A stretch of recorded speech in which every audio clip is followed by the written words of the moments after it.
Bonjour mademoiselle, madame. Comment ça va? Marie-Jeanne. Ouais. Laissez les soignants nous soigner. Bah oui. Donc je réponds à deux problématiques qu'il y a eu pendant le Covid. On est quand même le pays où dès qu'un spécialiste de chez nous, qui est donc Didier Raoult, a trouvé un remède, on lui a dit « Ah bah non, la chloroquine, on l'interdit carrément ». Donc on est dans le seul pays dans lequel notre gouvernement nous interdit de nous soigner, ou du moins interdit nos soignants de nous soigner. Donc parce qu'il y a des intérêts derrière, parce qu'ils veulent absolument nous piquer avec le vaccin.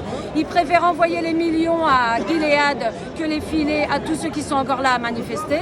Donc voici le sens de mon premier message.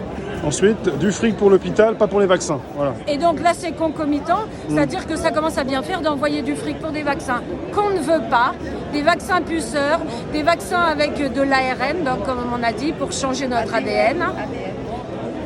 Avec des brins d'ARN pour changer notre ADN. Donc il est temps que les Français se réveillent. Les amis, ça fait plusieurs mois, presque années maintenant qu'on vous le dit, mais là, réagissez. Macron est en train de commander les vaccins.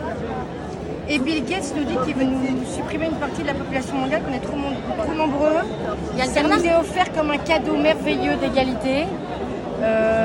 Voilà, allez creuser qui est Bill Gates, Warren Buffett pour ne parler que d'eux. Allez creuser Event 201, petite répétition du Covid-19 en octobre 2019. Allez creuser, comment il s'appelle voilà, la Big théorie Pharma, de la deuxième l'OMS, vague. Qui est à la tête de l'OMS.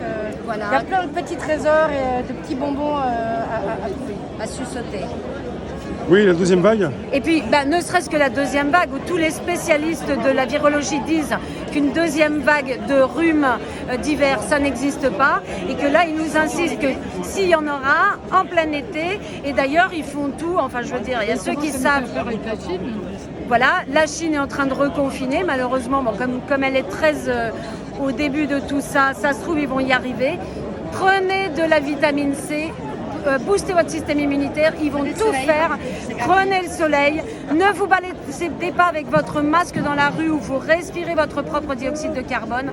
C'est le meilleur moyen pour retomber malade. Gavez-vous de vitamine C, prenez le soleil, faites un peu de sport, respirez bien, mangez bien, des fruits, des légumes. Ayez toujours votre petite bouteille de Ravinsara sur vous. Prenez du chlorure de magnésium, il y a plein de trucs, du zinc. Voilà, cherchez sur internet, ne restez pas à respirer votre dioxyde de carbone, merde. Surtout que moi maintenant... Non seulement dangereux, mais inutiles. Voilà, et en plus de ça, les masques sont inutiles. Les petits bleus, là, c'est le sommet du n'importe quoi. C'est écrit sur la boîte, si vous avez acheté une boîte de masques, c'est bien écrit, ne protège pas du Covid-19. Donc, ah oui, c'est écrit ça. C'est écrit sur la boîte, ne protège pas du Covid-19. Donc, informez-vous, il n'y a rien de mieux pour la santé. Voilà. Ne vous laissez pas manipuler. Là, il faut être au taquet. Il va se passer des événements. Suivez la vraie information sur Internet, réagissez et ne vous laissez pas embrouiller l'esprit par les médias qui sont nos ennemis. Tu penses quoi des personnes qui sont en voiture avec un masque? Mais c'est Si des gogoles. Si tu les croises, tu penses que c'est dangereux pour toi? Si toi, entre piétons, par exemple?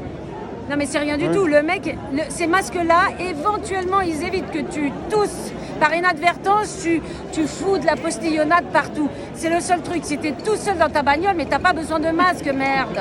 Non mais moi, franchement, c'est comme ça que je reconnais les gogoles maintenant. Je vois quelqu'un qui a un masque, avec ce soleil, en pleine rue, tout seul. Je me dis, c'est bon, lui, c'est un zombie. Et je dirais presque que s'il pouvait mourir, ça nous faciliterait la vie. Voilà, aujourd'hui, je suis de mauvaise humeur. T'es énervé alors? Ouais, aujourd'hui, je suis de mauvaise humeur. Bon bah bientôt, merci pour la pancarte.